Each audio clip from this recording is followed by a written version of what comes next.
Welcome to the first episode of Conversations with Kase, and this is about really elevating the level of conversations that we're having and just figuring out who we are through the lens of somebody else.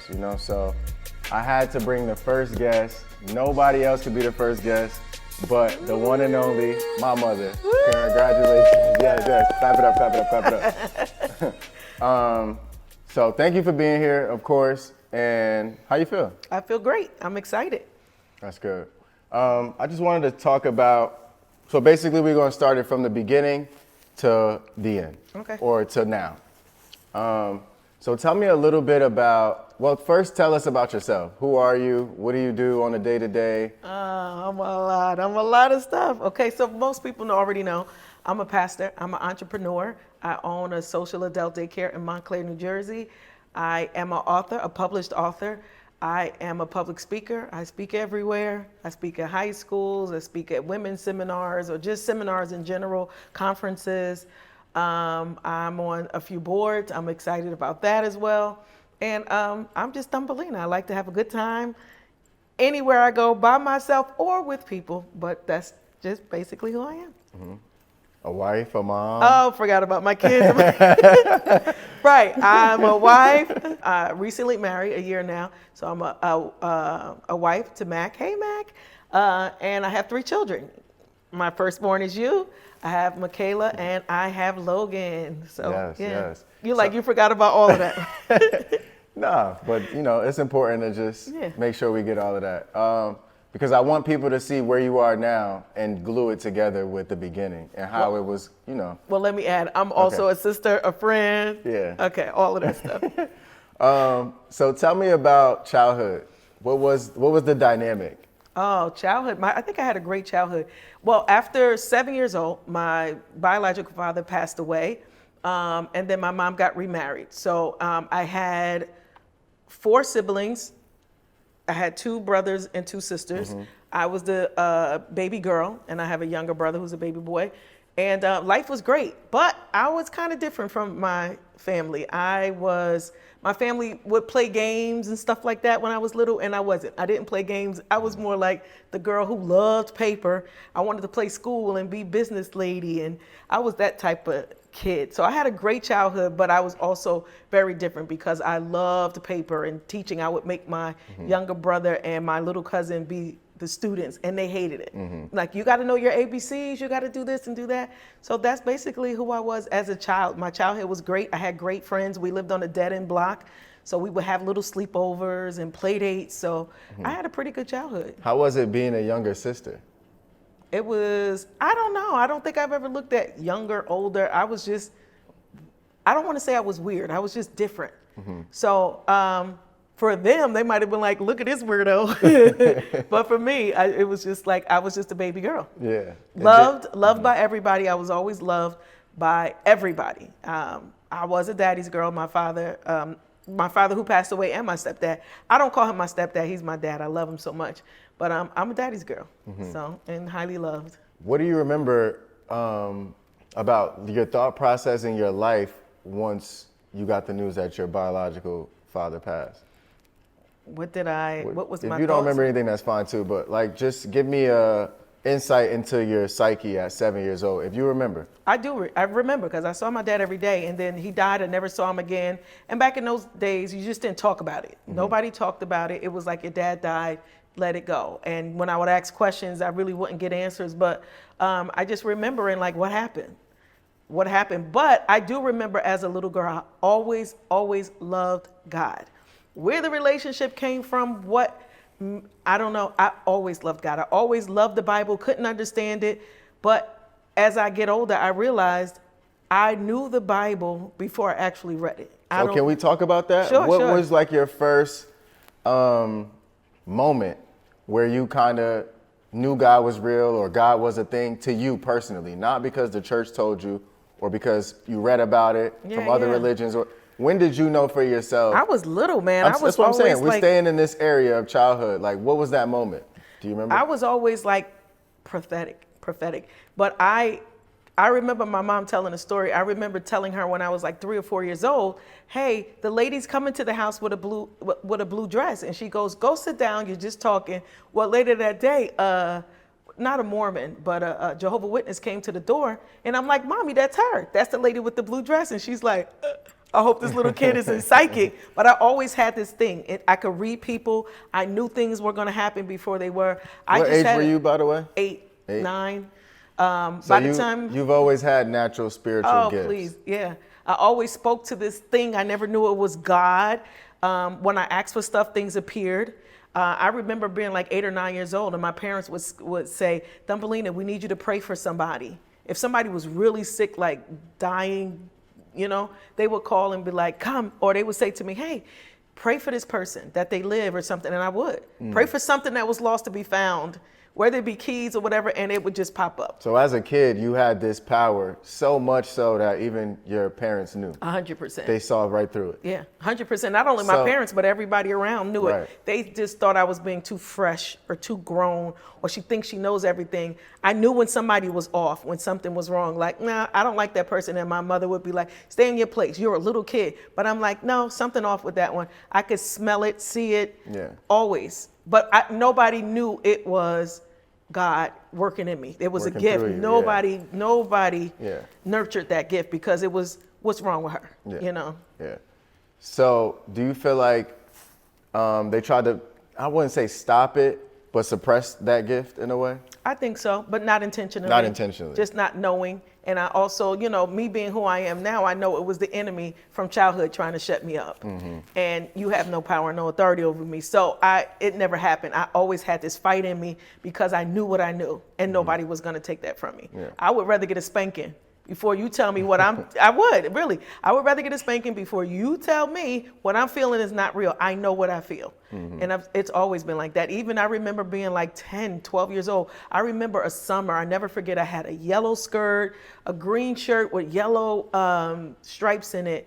And I wasn't going to eat. I remember making a conscious effort saying, I'm going to fast and I'm going to read the word. And I remember that day, like I could smell the room.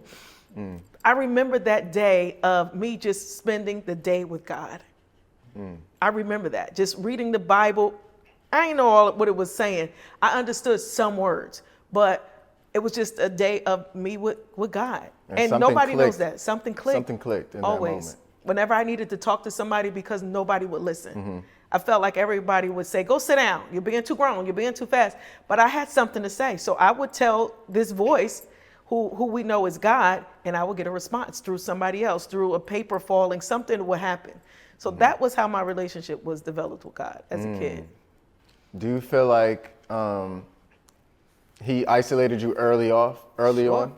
He had to, because of who I was becoming. We had no idea of what I was going to become. Yeah. And I'm still becoming. Yeah. Yeah. I think it's a forever process, 100%. Becoming is a everyday thing that you have to figure out. Yeah. And how to remain patient and present and just being open to letting your gifts be used and who you really are. Yeah. So that was around 10, 12 years old. And you know it because you live it now. Like we have the same story, but the difference is, as a mom, I nurtured your gifts, but I didn't nurture you. Right. We've talked about that so many times. Well, my first introduction to God was you. That's a good thing to see. Is like yours was it was innate. I don't even know if I had the chance for it to be innate because you was my mom. You know what I mean? Like I remember waking up from the moment I could remember being alive, I was in church. Seriously, like I could see it right now in my eyes. Just being a few rows back at my grandfather's church, I could see it right now as a kid. Wow. And I remember just always getting in trouble, always getting called out. Always got my mouth like this. Yeah. What you back there doing? Everybody's looking behind them like, what is he doing? Or my grandfather, who's the pastor, he would be like, we're going to have Brother Kase come up and say a few words. I'd be like, so even back then, I feel like that on the spot thing was there for me. But that was my first introduction to God. And it was also my first introduction into music. So if you weren't my mom, would this be a thing? We don't know. But you put me in the choir. you let me do the drums. I don't know if you remember that. I do. Yeah, so I bought you drums. you bought me drums when I was 3-4 years old. And they were expensive, by the way. So let the world know. I paid back. But so that was my introduction to music. God, that was my life. That's literally who I am today. You know, even business, because church is a business in a way. Yeah. So what was your, so that was about 10 to 12 years old of your introduction to God. Talk to me about those teen years, because by the time you were 18, I was born. But so my teen years, I'm like. So how did you get from there to there? So even in my teen years, I was like, as I got older, I'm like, hey, this. I think my parents were in a cult. Like, what? It just switched. But I was never tied to the church in my own thinking now. And as I got older and I look back, it wasn't the church. It was this thing in me that I always knew. So I couldn't go to my prom. I was pregnant with you. And at the time, the church they had like a debutante, you know, but for the church girls. But I couldn't go to the prom, didn't do this. So there was a lot of things that I'm like, I don't like church, but I like God, you know? So I strayed because I wanted to find out who I was. I wanted to find more about God. I wanted to find more about me. And why does this church have so many rules, and it shouldn't be like that. So I think little rebellion came in, you know, trying to figure it out. But But people don't know, you were also raised in a time where it was very, very strict. Oh, very strict. And y'all would go to church a lot. I mean, fellowship, overnight, shut in. Overnight, all of that stuff. Please lock the door. And your skirts all the way down to your ankles. Yeah. And if you didn't have a prayer cap on your head, you got a napkin stuck up there with a bobby pin. Oh my gosh. It was super crazy. strict. Super strict. So it's not the church of today where you can probably dress how you want. Oh baby, no. Have any orientation you want, color hair, whatever you want. No, it was a very. I want people, right here. Yeah, even your hair being blonde, you know what I mean? Red lipstick, red glasses, no. It was kind of cookie cutter. Yeah. And you, I think, innately found the hypocrisy in it. Yeah. Because people would do that on Sunday, but on Monday. Baby. Or they would do what they wanted on Saturday, then on Sunday they judging. Yeah. So I feel like as a child, do you feel like you rejected it in a way? You knew, I think the intent is pure. Yeah. But what we've made it is almost a mockery of who God really is. Yeah. So many times I've had so many arguments with my parents. I got beat. You got popped. You got whoopings. Hey, stop talking back, because I'm like, you guys are crazy. Why do you believe this? Don't you got a brain of your own? And they're like, do what the Lord says. And I'm like, the Lord didn't tell you that, you know? So you naturally had that like fire in you about always. God Yeah. and about the truth. Yeah. Because behind closed doors, he's telling you things and showing you things of his true intention for us 100%. and his love. And then in the physical world, things are happening. It's like, I don't know if God would approve of that. Yeah, it was like rules, man-made rules over what I knew inside of God, and how kind and how gentle he was, and all of these things that he said, you know, and how he worked. It didn't have to be as hard as it was. Yeah. And I've learned that now. So by the time I'm a teenager, I'm 17, she's pregnant. Ta-da! Yeah. So now, you know, growing up, everything was, you talk too much, stop talking. You always got something to say. You're too grown, too fast. So now here I am in church, I'm pregnant. And then silence, you got to get off that choir, and you can't be the Sunday school teacher, which was painful. But it was like a whole life of trying to be silenced. And then I realized as I got older, like the enemy always wanted this shut. This was the gift. Yeah. Nobody nurtured this because you talking too much, you too grown. No, this was the gift. But it's also truth is the gift. Right. You 100%. have the spirit of truth, and it scares people. It's especially when you lie to yourself. When somebody walk in the room telling the truth, it wakes those demons up. Oh, yeah. It wakes those demons up for sure. But I was gonna ask you. I was gonna say, you always had this sense of individuality, but also it stemmed from what it sounds like rejection. Yeah. If that makes sense. Okay, So I'll give you that. You get that? Yeah, yeah. It's like people rejected who I naturally was. Right. So it made me be me even more. Right. And it made that fire grow even harder. And you understand that. I Yes. understand that completely. I know you do. So I'm saying, by the time you had me, they took you off of everything basically. Right? What do you mean? At church. Oh, yeah, we left the church. Okay. My father. Because you had me? Yeah, because Wow. I was pregnant with you, and there was some other things, whatever it was, who cares? But We left the church. My father started his own church, and then the rest was history.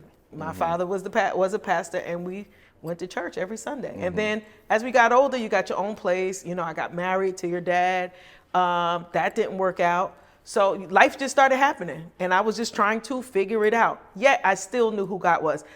Anybody who knows me, I ran into somebody from high school recently, and I was telling them, you know, I'm a pastor now. And they're like, what else were you going to be? Like, you were always this person.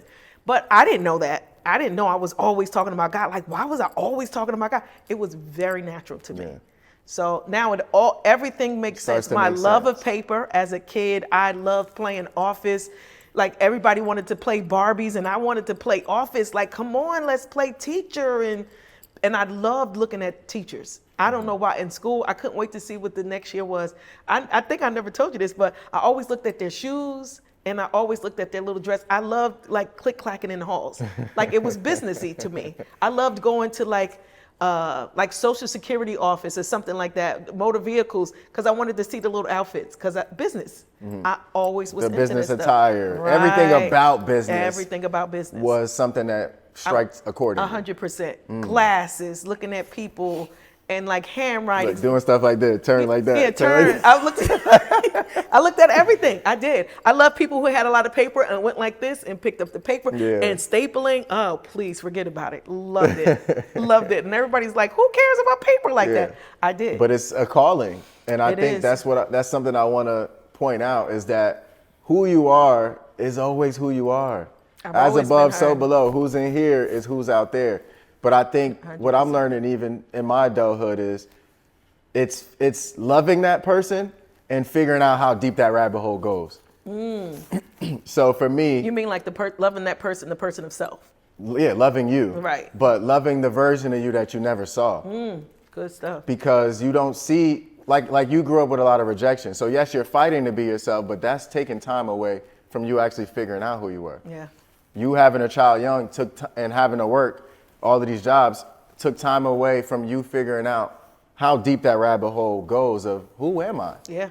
You know what I mean? So, but when you seek, baby, and you knock, you will find. You will find. I believe in the Bible when it says, I am a rewarder of them that diligently seek me. Baby, I sought him. I still seek him nonstop. I want more and more and more. I'm so thirsty. I'm so hungry. So it's inevitable. You are going to find him. And finding him means finding you. But you have to want to look. You have to want to look. And a lot of people are ashamed. Afraid.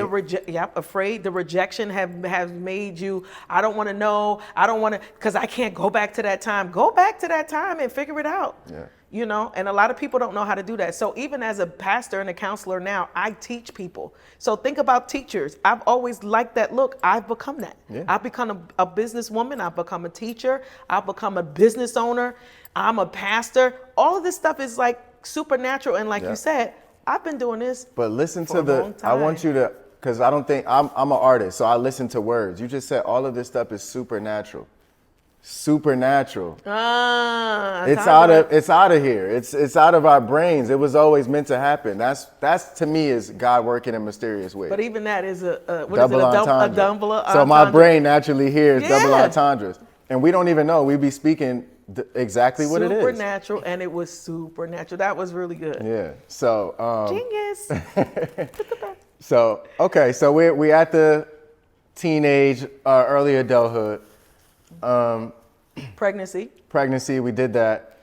What do you feel like was your biggest lesson in that time that you got out of that time period of having me, then having my sister, and by that time, how old were you? 22? 21, 22? I had 2 kids by that time, So what was your biggest lessons during that moment? I don't know if I had a lesson, but what I did was, when I got pregnant with you, I remember becoming a gladiator. That was it. I shut off everything and I went to let's go get them. I went hard. My only desire and goal was to win. It was like, I got to get better. These kids didn't ask for this. I mean, I just went into straight survival mode. I would work 2 jobs. I didn't care. I did what I had to do. By 27, I bought my first home and was proud, but it was far away from my family. It was like, what am I doing out here? So let's talk about that. Okay. what prompted you to go far away? Because obviously we know you're a beast at your core, but it started from that childhood of rejection, I believe. Yeah. Would you agree with that? I agree. I think okay. so. So all these years, this fire is growing. Now we get to a place where you saved up enough, you can go move away with your family, me and my sister, essentially. 30 minutes away. Was that something you wanted to do? Did you want to get away? Did you want to stay close? I did. I want to do both. I still loved my family, but it was best. The opportunity came for me to move away, and that's what I did. And I find out I'm still in this predicament today. I'm always in the predicament of moving fearfully, but not letting it stop me, like moving. So yeah, I don't think it was intentional. It was opportunity. And I remember a guy, his name's Carlos Paez, he said to me, Thumbelina, the world belongs to people like you, people who find an opportunity in a problem and not a reason to fail. Like you won't fail because you're gonna look at everything as an opportunity. So the opportunity presented itself, I was able to buy the house, I moved. Didn't know where I was going, what's gonna happen, didn't matter, I did it. What is it, almost 20 years later I had that one house, you know? So what a blessing. And I think the lesson was keep going. No matter where you are, what you do, how it looks, how you feel, what they say, move. I did a sermon one time, you are required to move. No matter where life takes you, you are required to move. You can get out of anything, but it takes moving. Yeah, can't stay stagnant, Can't stuck stay in stagnant. thought. Those are the killers of progress. That's it. Yeah. Move. No, I completely And you got to understand work that. because faith, you can have all the faith in the world, but faith without works, without moving is dead. Yeah. It's a waste of time. It's a waste of time. Yeah. And God is looking at you like, you can move. You can move. What I'm learning about growth is you have to create the avenue and then God will create the opportunity. 100%. Like I can't say I want money and then you're not selling nothing. And you sitting know what I down mean? every day you're looking not at the doing TV. anything. Yeah. Please. I want more for myself, but you're not doing anything. Yeah. I completely understand it. So you moved to this beautiful house away from now we can get into my story a little bit because that was a culture shock for me. Yeah. We went from a predominantly black neighborhood. Area to a predominantly white area. And I was like the only black person in my homeroom. That was a shock to me. I think it was like 4 other black people in my grade at that point. In the whole grade. In the whole grade. So that was a shock to me. And do you remember my reaction when you said we were going to move? Oh yeah, when we moved in. When we moved in. You gave Hated me it. hell. I hated it. I don't want to be here. But I want to tell you that was the best thing ever, and Bring it up top. Thank you for that. That's right. Because I realize a lot of us are stuck where we are because of what we're around.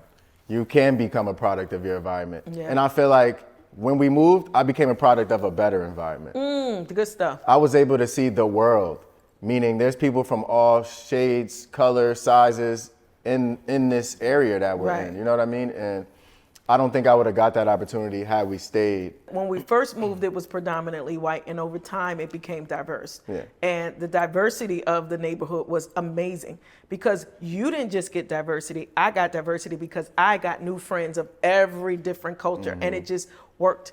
And it was like we got to see the world through a whole nother lens that we wouldn't have been able to see had I not moved out. Right, and that's one of my goals too. That you moving me as a kid has inspired me because I want to take a group of kids and just bring them somewhere else for a week, because seeing something different changes everything in here. Yeah. Changes everything, and I think that was the root of me becoming this version of me that you see today. And listen, I'm always getting biblical, but taste and see that the Lord is good. You taste and once you taste and see it, you want something else. You realize, hey, I've been thinking too small. There's more. Then, as you see, I travel the world now. Yeah. So I get to see all of these amazing things because I was required to move. I did not stay where I was. And I did not let the voices, when I say voices, not even the voices that were inside of me telling me I couldn't do it. Those are, in a lot of ways, the strongest ones. Sure. It's not about what everyone else says. It's the fact that you believe 100%. That. You doubling down on it in your own head. Yeah. You know what I mean? So I agree with that. Yeah. That's amazing. I had to not listen. A part of not staying still is literally getting out of your own head. Getting out of your own head and making a move. Take that same energy that you was using to fight them voices and make a move.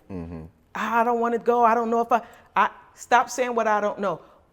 And the more you walk, God opens the door.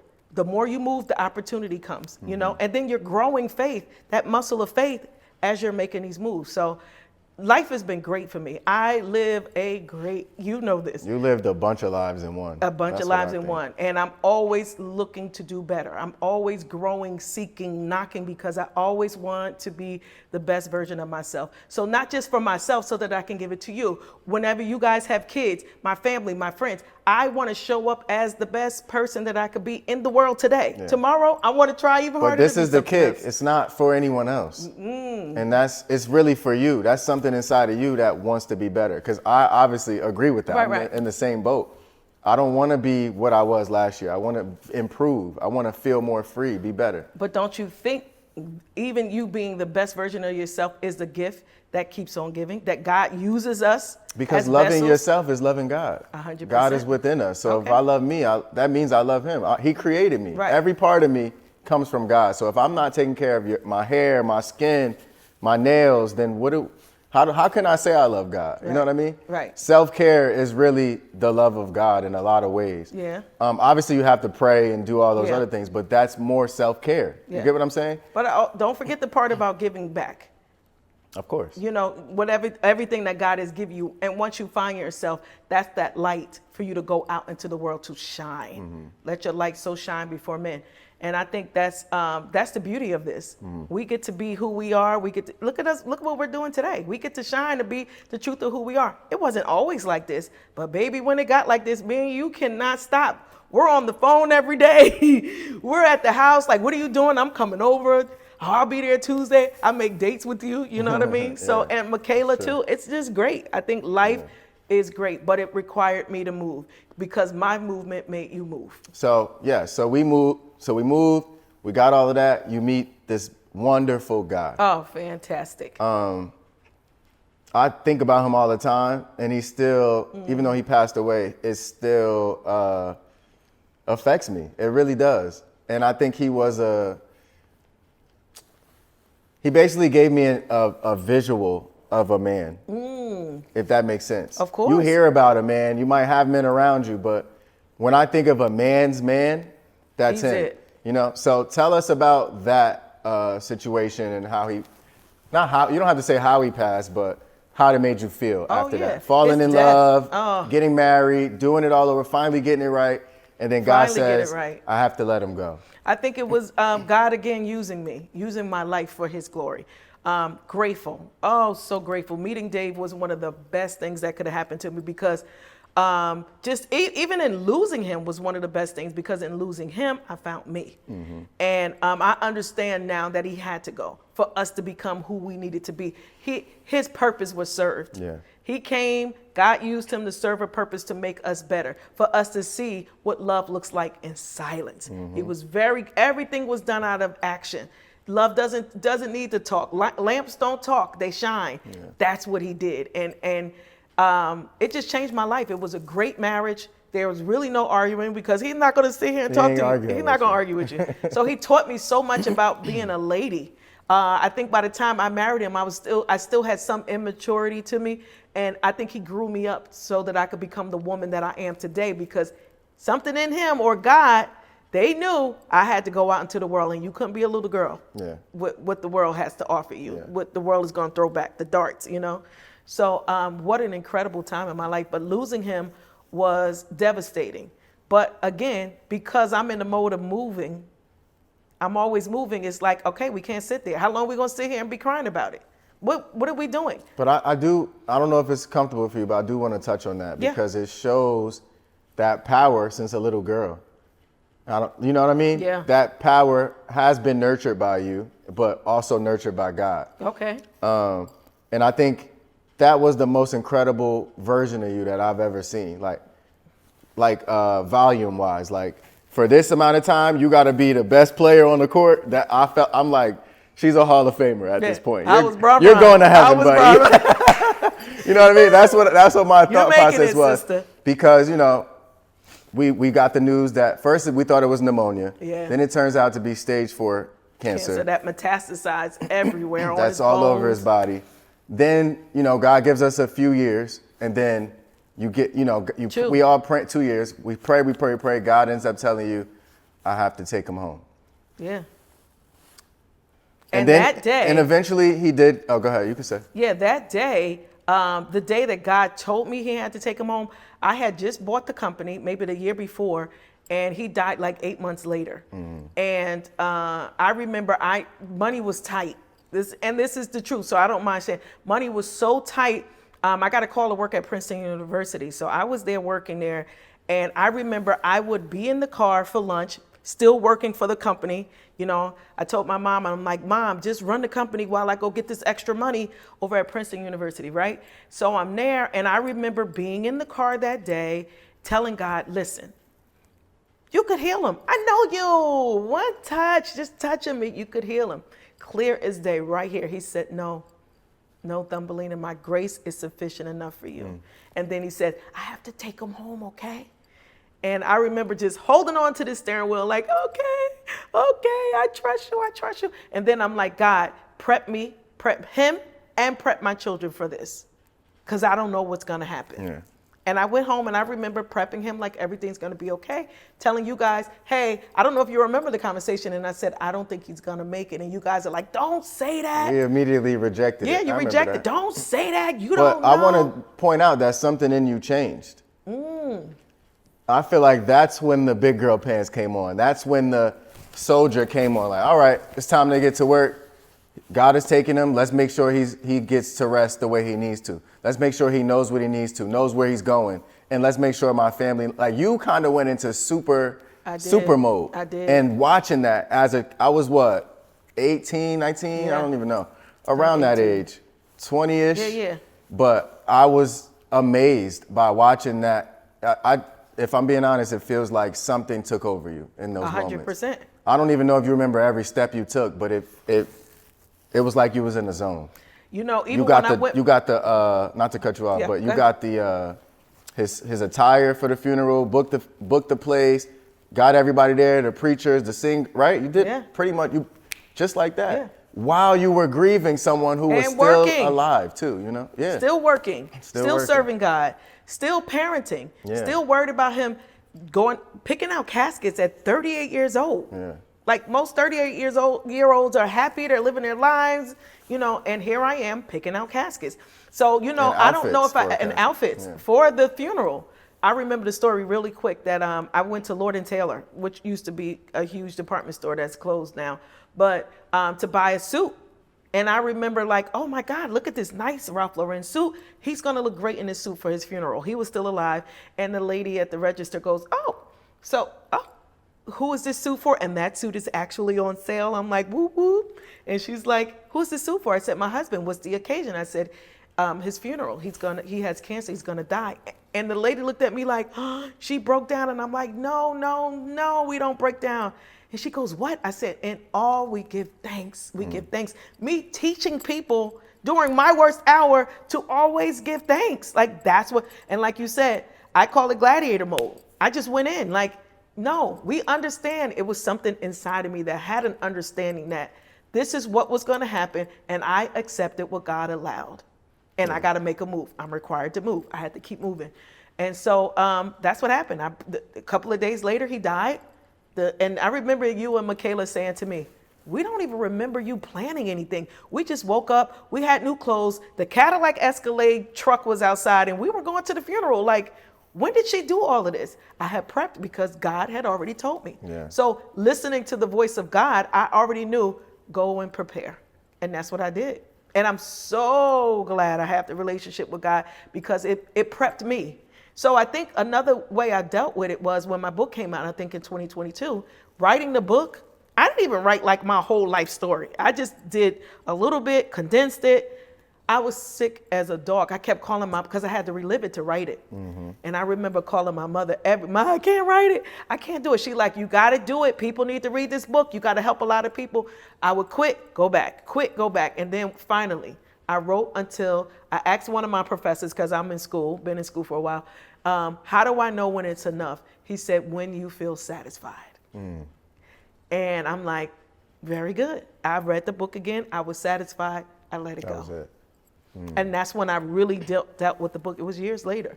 But I dealt with the problem, the pain of it. I cried it out again but it was still like, okay, move on. Move on. So that was kind of closing the chapter on that Closing the situation chapter. when you wrote the book a few years after. Yep. Wow, that's amazing. Yeah. But I was gonna say, after he passed, you were now a widow at that point in time. Mm-hmm. What made you continue to keep going? Because there's so many people who may be in that predicament who want to quit, or they can't find another day without that person. I already know the answer is probably God. Of course. But what pushed you to where you are now? Hunger, thirst. What's next? One of my friends said about me at a birthday party, she said, one thing about everybody has a start, a middle, and an end. Not Thumbelina. She has a start, a middle, and what's next. That's that movement. I think I'm addicted to movement. Movement is what makes me go. And people like, well, if you ever sat still, you're going to break. I will never break. I'm unbreakable. You didn't realize that? Well, do you ever find time to process? I know you said when you wrote the book, but do you process what you go through? All the time. Since you're always moving? All the time. How? My sister, What's your tools? I do. I go to lakes. I go to rivers. I go to parks. I sit there. You go on vacation, retreats. I go on retreats. I take sabbatical. Excuse me. Let me That's finish. your favorite word. I take sabbaticals every year. By the way, she always say this word. And he hates the word I hate sabbatical. this word. So I take a But sabbatical. our car, she's like, what? I'm on sabbatical. I'm like, all right, yo. All right, Ma, I'm done. You got and it. You like, and no, when I come back, you be like, where you at, sweetie? You at sabbatical right now? Like, shut up. But that's what I do for me. I take my time, but I'm always still spending it with the Lord. I get to grieve. I get to talk. Who are you? Where are you? What do you want to be? What do you like about yourself? What do you dislike? I'm always journaling and writing down. And I go back and I see over the years what God has done. I'm very big on lists. I could tell you everything I've done every single year. You know me. I would write down a list of everything I've done, every place I've gone. So I do take time for me. I sit alone. I love alone time. I love a good book. I love fall. I love coffee. Leave me alone because I'm on a sabbatical. I know. But I think it's important for people to know that, yes, you're a woman of movement, but you also do take time to process. 100%. Because if not, you'll get burnt out. Quick. And sometimes we do get to the point of burnt out, then we're like, all right, let me take a break. Yeah. But I think it's important for people to know that you always make time for God. You always make time for yourself. And that's what promotes the movement. 100%. That's how you continue to move. Let me ask you about... Go back 1 second. Usually too, because I'm a business owner, there have been days I will take 2 days off and just lay down and do nothing by myself, sit still. There are days, even alone time for me too, is sitting in the car with no music. Yeah. Just wanting to know and just talking to the Lord or just silence. Mm-hmm. I do meditation. As you know, I went to Chicago earlier this year just to learn the art of meditation. So meditation has been amazing for me. I every morning just sitting still. Sometimes there's music, sometimes there's not. Clearing up everything in here and just meditating, sitting with self. Mm-hmm. And that has helped a lot too, because it just, like most people say, it raises the vibration for me. So there's a lot of alone time for me. It makes time slow down in a way. Yeah. Because the whole goal of this life thing is for everything outside of you to push. Your job is to be like this, immovable. Mm-hmm.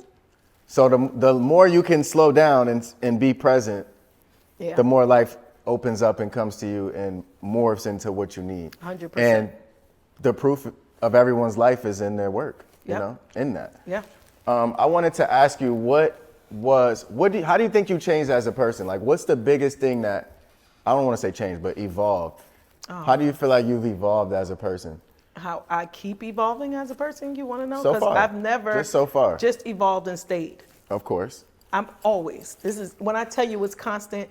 Even my husband. But I'm saying is right like, now, from the beginning of this interview, from now, from what we were talking about. I'm like, I ain't morphing like 10 minutes. In the past 20 minutes, how you? No, I'm saying from childhood to now. Oh my God, Kase. Just give me a quick synopsis of how you evolved. What evolved in you?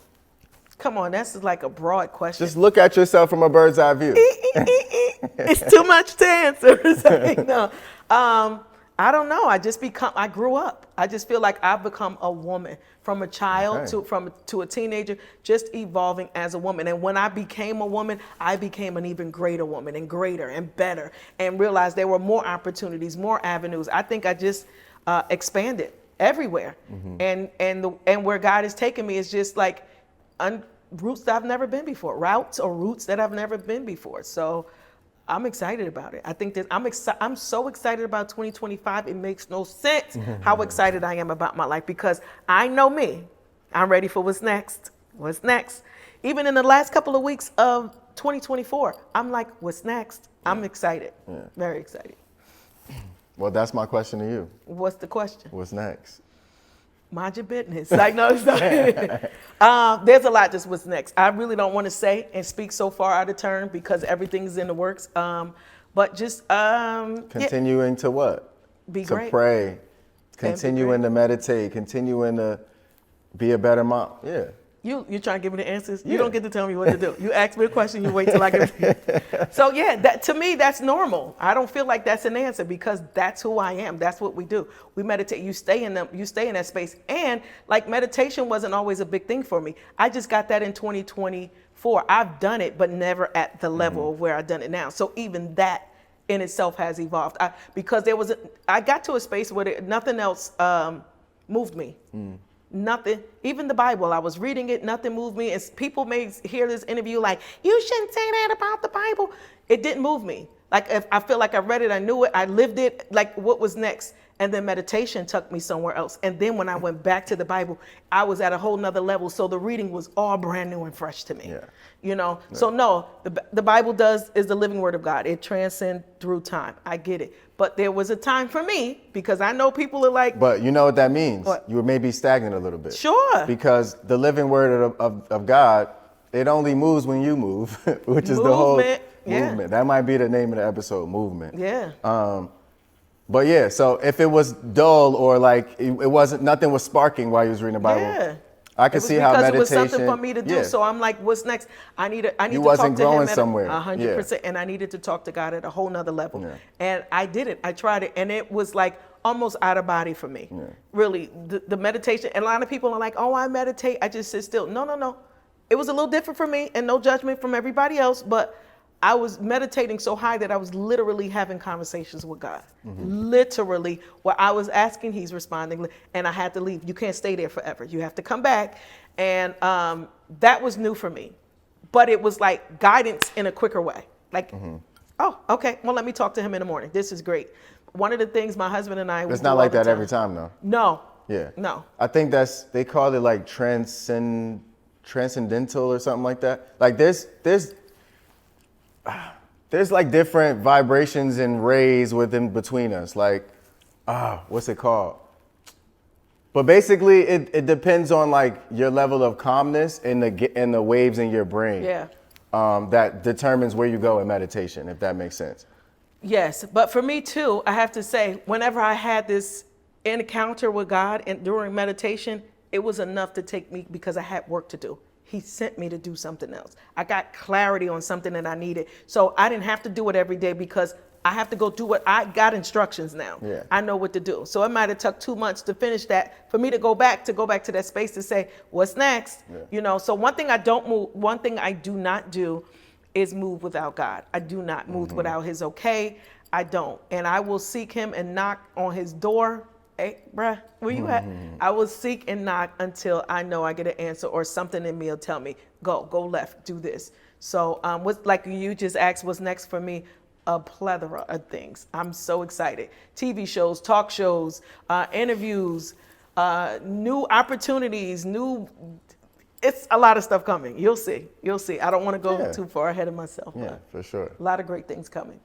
But I think we're good. What you think? Yeah, I'm excited. I think this is good. How are you feeling? I too got a question for you. Yeah. Me being your mom and having you as a teen, how did that affect you? Like, did you ever like grow up like, oh, I'm a product of a teen mom? Like, how did you feel about that? I never used that as a crutch, because I don't think the energy you gave didn't make me feel like it was a crutch.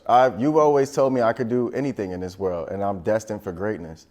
So I didn't look at it as a crutch or an obstacle. I just looked at it like that's just how it was for me. You're like, Oh, okay. Okay, sure. How did you You've feel always had it, huh, buddy? You're him, guy. No, how did you you, say? and even with me getting married, like me being remarried after Dave died, you know, you date, I tried to find myself or whatever, and me just get married. Well, we've been together for 3 years, married for a year. How does that feel to you, watching me get married again? But Knowing your story, I just think it's time for you to be present and enjoy life. And same for me. I just think this is the time for a lot of people who've been not struggling, but just working so hard to be themselves. right. This is the time for all of us. So I like to see you happy. I like to see you smile. I like to know that somebody's taking care of you and not so I don't have to do it. I'm breaking the third wall. Shout out to Mac for that one. I'm kidding, but it gives me a sense of calmness, knowing that he got it. Yeah. But if you do call me, I will jump up, and you know that. I don't play about. But I remember you telling him like, I was like, what day you gonna marry her so she could get off of my hands? Like, take her. And I remember him asking you and my dad, you know, like, is it okay to marry your mom? You like, what day? Yeah. Get her going. But I was joking though, no, but I know. I got my mom's back no matter what. But Yeah. I think it's beautiful to just watch someone take care of you too. Yeah. But yeah, I don't think growing up in a single parent household was anything to me because people were jealous of me who had more. So it never clicked in my head that I was in an unfortunate predicament. Whether the lights were off or you had to work 2 jobs. Wait, hold. What? Not the lights. The lights were never The off. heat. The heat was never off. That was the boiler. It's like, no, I'm just Okay, kidding. look, all right, whatever, buddy. Whatever, you buddy. always had it. Hey, you weren't always together, lady. But no matter what transpired, it never, as a kid, you just think it's your norm. You don't think like, oh, we're broke. Were we broke? I don't know. Yeah, we were. Look, yeah, we were. We didn't have Listen, it. It was tight. It was tight. It was tight. It was tight. As I get older, I can see that we were broke. Hey, wait. I'm serious. When you used to go to your friend's house, you used to come home, or Michaela come home and was like, we're broke. And I'm like, good, go sit down somewhere. So that's funny. Yeah. But either way, I felt blessed my entire life. You know, I'm thankful. And the older I get, I'm like, thank you that my parents are still here and I can still ask them questions. And even this, I have nothing but gratitude. Oh, and I'm sure. thankful that you took time out of your life to come talk to your boy. You know what I mean? Even though this is kind of normal for us, we do this every day. Yeah, a little For bit. people who don't know, Kase is like my soulmate. We are like soulmates. We talk all the time. And he's the person that gets me. I do feel like I was born to just be there for you. I think so. I think so many people go through life without knowing like who has my back no matter what. Kase. And I think I'm that for my mom. And that's my intent. Yeah. Because like I always say, ain't no way I can pay you back. Like the Tupac song, ain't no way. Trust me. Hey, I did the numbers. There's no way. There's no way I can pay you back. So I'm going to just make sure that I'm there. And if I could, you're not getting it back, buddy. And if I could, yeah, exactly.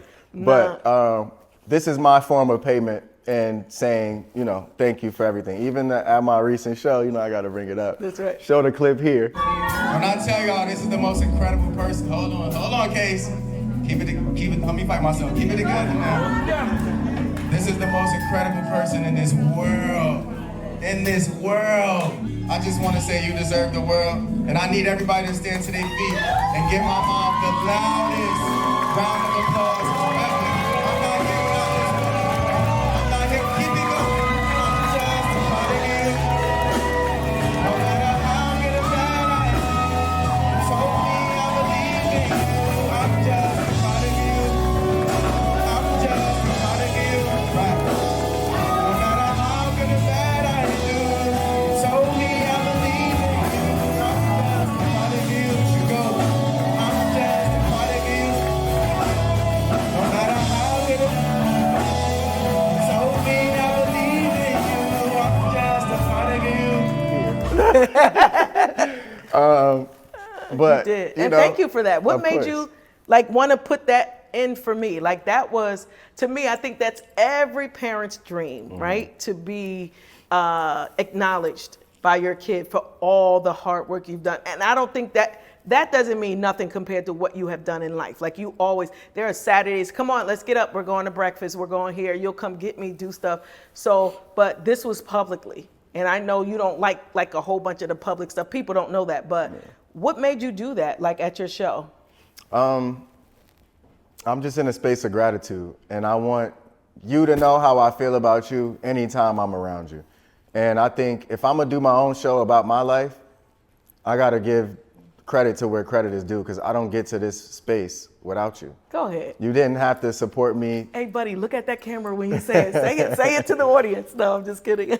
You didn't have to support me in anything. You know, so many parents don't support their kids, and maybe you looked at me leaving school and doing music a certain way, but you realize God is calling them, and this is something that's in his heart, and it'll work out, and it has worked out. Yeah. So yeah, I just think it was important to just give my mom credit and love and have everybody stand and show you that none of that was for granted. And the whole night was proof that it wasn't for granted. Yeah. You had someone who was in your belly, was someone who had something to say, 100%. was someone who wanted to make an impact in the community, someone who wanted to make you proud, someone who wants to have your back. And I think that's important for you to feel while you're here. And that's just me being honest and grateful for you even being alive. I love it. Why would I not take advantage of that and go like this right to my mom? Yeah. Because I remember walking into the room, watching you cry, trying to figure it out. And like I said at the show, I said, these can't be the same bills from back then. It can't. It's not. She should have paid them by this now. ain't the same minimum wage. You know what I mean? There's no way they give it. Nah, Right. It's hard. It's hard out here for a lot is. of people. So just credit. Just Thank giving you. you your love I and appreciate appreciation. that. I have one more question. Did you ever think, even with you doing music, being in your own freedom, you being my kid, did you ever think, did you ever know that I was being criticized as your mom too for the decisions you made? Did you know that? Yeah. Like other mothers, other people were criticizing me for how you wear your hair or how you dress or you dropping out of high school. Like everybody dropping out of college. Oh I did yeah, drop out not of out of high school because I would have killed you for that one. Yeah, But I no, got a few classes left in college, but I didn't want to. Yeah, but to me, in my mind, you could always go back. Yeah. But when I saw that the world was against you, baby, I said, no, y'all could be against. But you were saying, do I realize that they were scolding you in a way too? Oh yeah, through I me? got scolded. Yeah, of course I got remember. set down No, by you asked me if parents I remember that. Hey, let me finish All because right, I'm so still you your want? mother. Hey, look, Whose I can interview get is up. Whose interview Because you is was this? asking me a question. No, go ahead, answer the question. You said, did I realize that you were getting backlash from these Yeah. these things too? And yeah, I did. But You didn't care. who cares? Yeah, it's so I just don't want to waste my time anymore on people who, like Jay-Z said, I could tell you everything I did last year. And I know every year I try my best to make an impact one way or another. Right. Like I did a film, I did my own show, live band, gave back to the homeless. We're giving back to special needs classes again. Like, you can't tell me anything because my hair ain't stopped me. Who can't tell you anything? The people, Hey, the haters. They can't tell me anything because I'm gonna put work in. I don't necessarily call people haters, not all of them. I do call them that their love is so deep that they didn't know what to do with it and it came out as hate. I'm trying not to look at it. You really don't care about nothing or nobody. But I just wanted to know, did you realize that I was being criticized too because of your decision? Because I did have a lot of people say to me certain things, certain comments. But I think I was like you. I had to, what was I going to say? I don't care. Yeah, I just always look at who's talking and if I want to be in their shoes. And 9 times out of 10, I don't. So 10 out of 10. 10 out of 10. 10 times out of 10, I don't want to be in your shoes. So Okay. I don't really care. I just know that life is meant to be lived. And I have free will to make whatever choice I want. You do. And now you look, the government's coming out saying, hey, high school degree, college degree, you still got to wear it. It don't really matter. You know, it's all just, I saw through it. What God revealed to me is that you were actually 5 years ahead. Yeah. You weren't behind. I'm proud. Needless to say, it doesn't matter what people said, thought. But look, I was the first one doing content. I was on YouTube doing my own clothes. Now, here we are 5 years later. This is the hot thing to do. Yeah. Not to say, but just saying that God steered me this way. Right. Right. I wasn't 5 years ahead. He was. Right. And I was just open to him. I love that you gave God the Yeah, honor let me for that. credit that. Yeah. Correct that. Yeah, but I think it's great. But just so you know, as your mom, I am super, super proud of who you are, who you become, who you were. I love you. I'm so grateful that you are you, Michaela and Logan, are some of the greatest gifts that God could have ever gave me. And thank you for sticking by my side through the good, the bad, the struggles. Like, you were there, and I appreciate everything. And so I don't take you for granted, son. I love everything that you do. I don't play about your music. To me, I'm your greatest and biggest fan, okay? Because you should see my Apple account. It say Kase all day. So I am super proud of you, and I just want you to be encouraged too to keep going. Thank you. Don't listen to nobody, listen to God. There's no room for two voices. Remember that. There's only one voice you must hear, and it must be God guiding you, telling you what to do. And the minute you listen to other people, you're gonna be doomed. You don't want that for yourself. Thank you, Mom. Don't listen to nobody. So you're doing a good job. Keep it up. And thank you for letting me be a part of your podcast. Thank today. you for having a Woo, woo. conversation with Kase. It should be conversations with Mom. This is the problem. Oh, so brother. right. I'm on sabbatical. But thank you. This was episode 1. Thank you again, Ma. I love No you so problem. much. Thank you. You'll be back. Yeah. You'll be back. Next month, trying to tell people what to do. But That's right. that's episode 1 of Conversations with Kase. I think we're gonna name it Movement. Mom Dukes over here. Make some noise for Mom Woo! Dukes. Thank you. Thank you.